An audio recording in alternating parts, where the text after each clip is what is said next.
and welcome back to another Kick and Post YouTube channel entry. I guess technically this would be episode 3 for the season's Road to Division 1. Even though this is a series that will have to be restarted when the new FIFA comes out, as this is the end of the cycle for this game.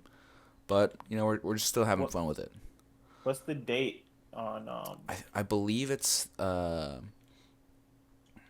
10th of September. Ooh, back in. I got Pogba. These games really don't play with Boom. timing of things, do they? We got Madden. We gotta get August 20th. Then boom, right back. After we got FIFA. Then boom. Well, actually, I'm saying then boom. Is it like 2K in October? I'm not too sure about that one, buddy. Oh God. I'm not gonna lie. I'm sorry. You're just standing there. I'm offsides. My bad. You're good. I know you're searching something up. I hate to click in. Yeah, I was moving something around. But today we're gonna be talking about some fantasy football talk. I know the gameplay does not really match the game we are playing, but like we were saying, new Madden hasn't come out yet. That comes out on the 20-something. Yeah, we'll start pumping out our Madden content. Our divisional projections, which I'm saying divisional. I'm right? Yeah, because it's divisions and then conferences. Yeah. So yeah, divisional projections and who we think will take what division and our thoughts on the different teams, what they did in the off season. I'm really excited about the Madden content, and we'll use the Madden content for more of our fantasy stuff. But for today, we lost the last FIFA game we played, so we figured we wanted to get back in the winning column, try to get promoted. But we're also in the middle of a slow draft. Terrible. A slow dynasty draft with a bunch of people from the same organization we work for. So it's everybody's kind of on hectic schedule. So we decided to go slow draft with it. It's a dynasty league, Superflex. And we're in round, 12 now? We're almost in round 12? Yeah. Hey! I believe so. We are in round 13. Round 13, pick 6. Ooh, so my pick's coming up. I ended up with the 9th pick in the draft. Yeah. Would you like to elaborate on your strategy? Being it a 2-quarterback league, Superflex, so obviously you can play a quarterback in that spot. What was your strategy going into this draft? Well, I try to practice the same strategy in every draft that I join, especially dynasty wise. It's about positional scarcity and how the how the scoring works out for each position in terms of top end value compared to back end value. And I try to target elite running backs early and often because getting their scoring is a huge advantage over guys who wait on running backs. You don't really find those guys on the waiver wire. Let's go. So I try to go elite running back talent early in the draft. I kind of take my time with the quarterback and wide receiver position, but especially wide receivers. I try to wait on that position a lot because a lot of value could fall at the back end rounds. Agreed. That's usually how I approach the draft. My new thing that I've implemented is to try to at least get one of the top end talent tight ends because that position seems to be pretty down once you pass like the top 4. Ooh, I got one. Ooh, I kind of hit that one with the boy. That one got me excited. We're gonna have to clip that one. We might have to get a rage quit here. That's top corner. But yeah, might fit 2 games into this episode.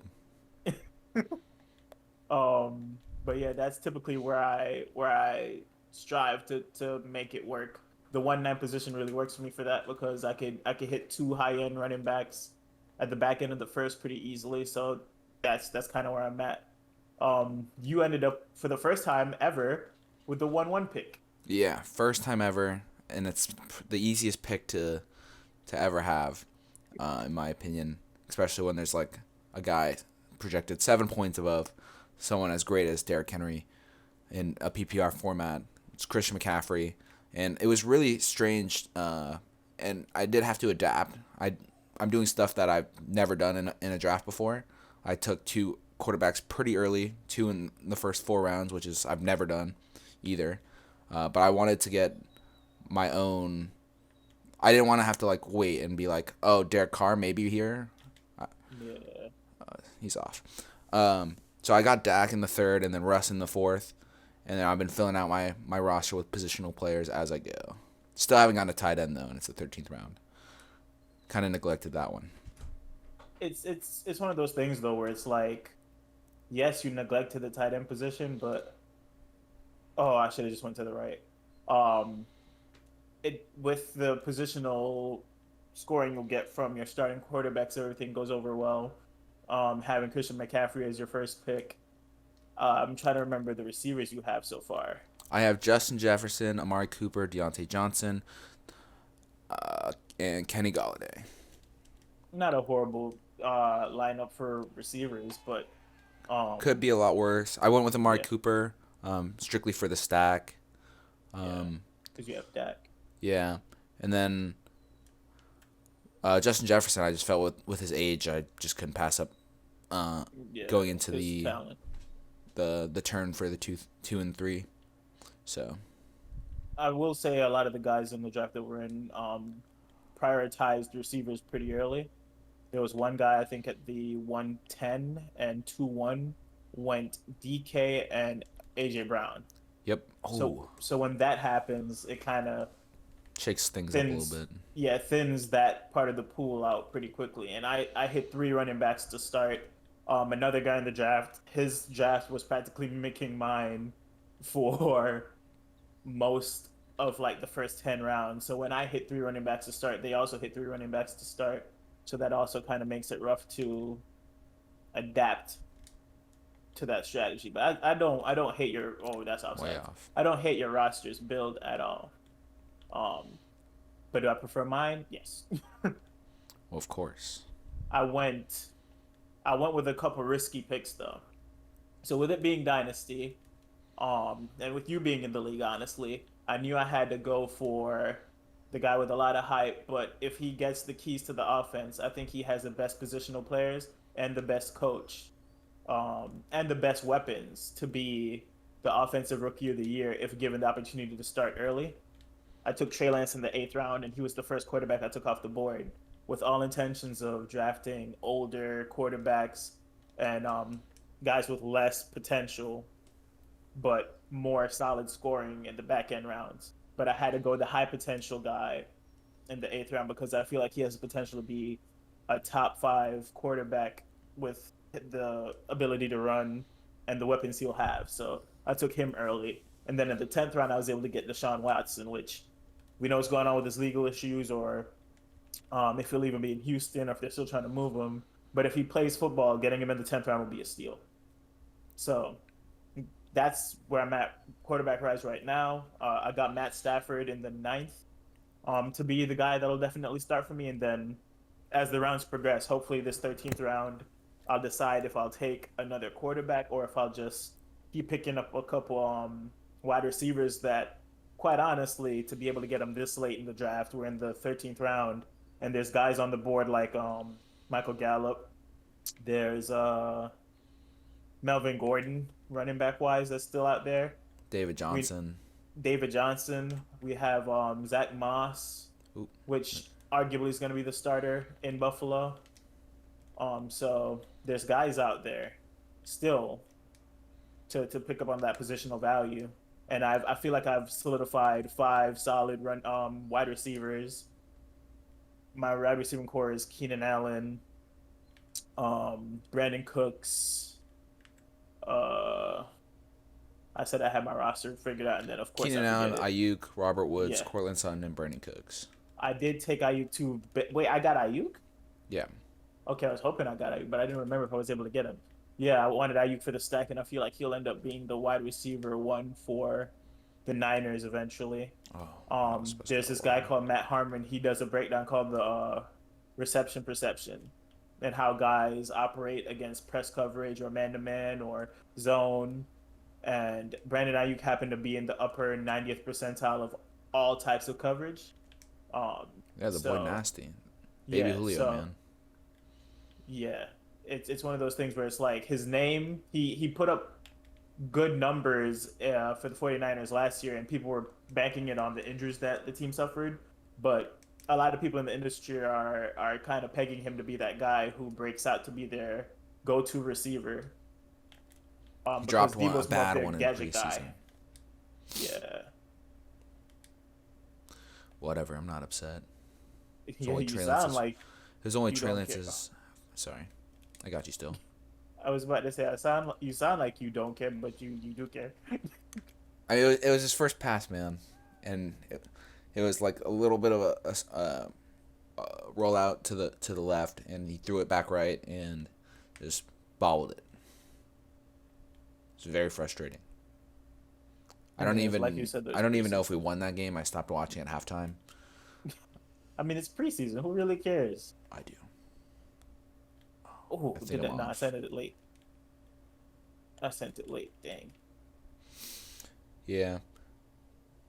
As a But whole, though, you do have a very complete team, especially with, like you said, targeting a top 5 tight end and Darren Waller, top 3 tight end and Darren Waller.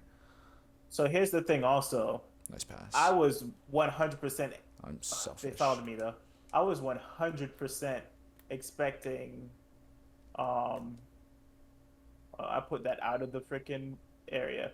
I was 100% expecting to get Kelsey because it was the third round where the 3-6, and Kelsey still wasn't off the board. So I was like, man, I'm about to go crazy and stack Kelsey with the roster that I had. And just as quickly as I thought that, the 3-7, Travis Kelsey goes. The 3-8, George Kittle goes. And I was like, damn. Like, I didn't necessarily want to spend the premium on Waller, but I was like, okay, I'm going to take the guy I want here running back wise at the 3-9. So I still took Dobbins. And then when the person at the 3-10 started doing his Oh my SEC stuff, God, that was a dirty ass that was a pass. great pass. Um, and it came back around to the 4-1. I mean Holy the 4-2. shit. I was like, I can't let it slip. So I took Waller there. And now I'm not worrying about the tight end position until way later because there's guys that will slip into like the last round, like Blake Jarwin coming off of injury, or Austin Hooper, low key Austin slept on. Hooper, the rookie out there in Cleveland as well. I don't know if he got hurt in preseason though, but the rookie out there is Hunter Bryant. He's not a rookie anymore, the sophomore. It's not He's Harrison. expected to be something. What? That Harrison was Bryant? Yeah, Harrison Harrison Bryant. Bryant, not Hunter Bryant. Hunter Bryant plays for somebody else. He's a tight end too, We're if I'm not rolling with mistaken, out of United right Washington now. last year. Oh, Wonder Penn. if We are kind of wrecking this kid. yeah. One of them Um, quit. but yeah, there's a lot of potential tight ends to kind of target at the back end rounds. So right now, my focus is getting a second for sure starting quarterback at some point, or some more. This is you again? Yeah. Okay, cool. We suck at penalties. Okay, so 0 you for say 3. tap it, and I tap it, right? Are you But then holding it? it's. Oh, should I be holding it? Yeah, like hold it in the position. I try to, but then it like turns into a big red circle.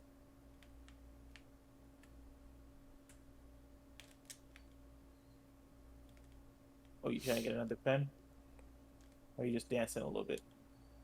Oh, You I were was just dancing dancing a a little little. bit. I was dancing a little bit. Got a little quiet there. Uh, What were you saying? Sorry. I'm saying position wise, I'm looking at all the value and just trying to stack up there. Granted, past my 3 running backs right now, I if any of them suffer an injury, I'm kind of slim at the position, but also I picked up more depth value wise and for the long term than most teams in the league did. J.K. Dobbins is really young. I picked up Kamara. I don't like the offense, but at the 1-9, I thought the value was there. And I picked up Jonathan Taylor, who's 22. So I have 2 really young running backs who are on run-centric teams. And then I have Kamara, who's usually a reception god, but who knows what the offensive game plan will be since we're looking at either Taysom Hill or Jameis. So which that's a quarterback pair at the back end rounds that I'm trying to target as well. Ooh, Oh, I thought the same thing. Penn. In the last 3 rounds, 4 rounds, um, I got Cam Akers, Trey Sermon, and AJ Dillon on the younger side. All three of them, and not that Cam Akers is playing. I'm obviously completely aware that he tore his Achilles, but I think he can bounce back in a way that he's still the guy wherever he's gonna play. Well, and Yeah. it'll be for the Rams next year. Yeah, I think the Rams are gonna allow him to Especially go if Darrell there. Henderson flops. Well, that's the thing I want to get into a little bit. Is you took Cam Akers, but then you didn't take Daryl Henderson, which was surprising. I Well, figured you'd because take the production also since Cam is hurt. You'd go production side was to match Henderson up with available? it. Well, yeah, right after. Cam, Henderson went Where am in the I? 11th. Like you took Trey Oh, Sermon, and then yeah. Henderson went like 4 picks later. Mm-mm-mm. You didn't see that? He went around later. Yeah, he went around later. Yeah. Because Akers was my. No, you're right. Yeah, you're right. Yeah.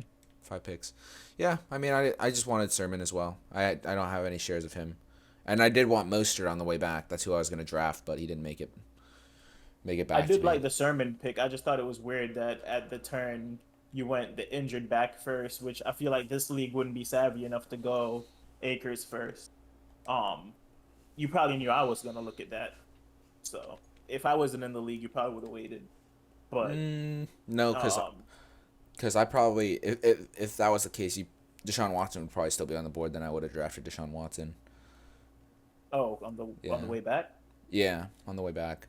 I wanted Deshaun Well, Watson as I well. went Matt Stafford and Deshaun Watson, but if you left Cam Akers, I'd probably go Deshaun Watson and Akers. That's Because super risky of you, because I'll wait. that I'll could start be Ben Roethlisberger and freaking whoever else. Because as we see, especially in rookie drafts, the position that's usually comes out more. Like if I keep my first round pick, I would be able to either trade up or wait till like the early second round to pick up a rookie quarterback. Um, but to have four possibly top 12 running backs on your roster, that's not as likely. So I would have taken that opportunity for sure. I see where you're coming from for sure. Yeah. Yeah, But I again, still got a you didn't bunch let him of slip. So still a bunch of how do I pull this up on my computer? I'm like an old man. There's still a bunch of like we were talking about earlier, good quality running backs and receivers even this late in the draft. mm, Running back we got Melvin Gordon, Zach Moss, Kenyon Drake, Pollard even though he's a backup, David Johnson, Hines had flashes even with Jonathan Taylor there. mm, McKissick very viable option, especially having a dual. Actually, I think they took his dual position away. yeah, they Philip did. But he's Lindsay, still a PPR guy, so like yeah, big in the passing game, especially for Heineke in those playoff games. And then on the receiver side, we got Gallup, Ruggs, Corey Davis, Jalen Rager, Darnell Mooney, Mike Williams. A lot of super talented players still left. Antonio Brown, but Antonio Brown. One of my big thing is I feel like he's gonna lead the team in receptions this year. I think he's gonna have the most. Not he's not gonna have the most yards. He probably won't have the most touchdowns. If I was to break it down, I think it's gonna be AB with the most receptions. I think it's gonna be Mike Evans with the most touchdowns, and then it'll be a race between Mike Evans and Godwin for most yards. But I think AB is gonna have the most receptions on the team. I'll take that bet. Who would you take as most receptions then? Godwin. Yeah, I think AB is gonna out receive him. All right, $5 bet to close Yeah, this video up. you could put that one in the notes. I got AB having the most receptions on the team. No, no, no. Um, Just AB versus Godwin. yeah. Okay. Yeah. Good deal. $5 bet. I'd like to thank everybody for tuning in to this video. Episode Until 4, next right? time. Episode 4. Episode 3 of the FIFA series, Race but to this is Division our 1. fourth video. Yes. Appreciate the support. Check out the giveaway while it's still running. We're giving away Exactly. $25 on our Instagram or a shirt. 2 winners. The first selection can get either or. Second can only get a shirt. Will be the first 2 of its kind if the first person likes to get a shirt. But $25 is $25. Anyway, any closing thoughts, Amal? I have nothing, man. It was a great 7-1 win. Let's get it. All right, y'all boys.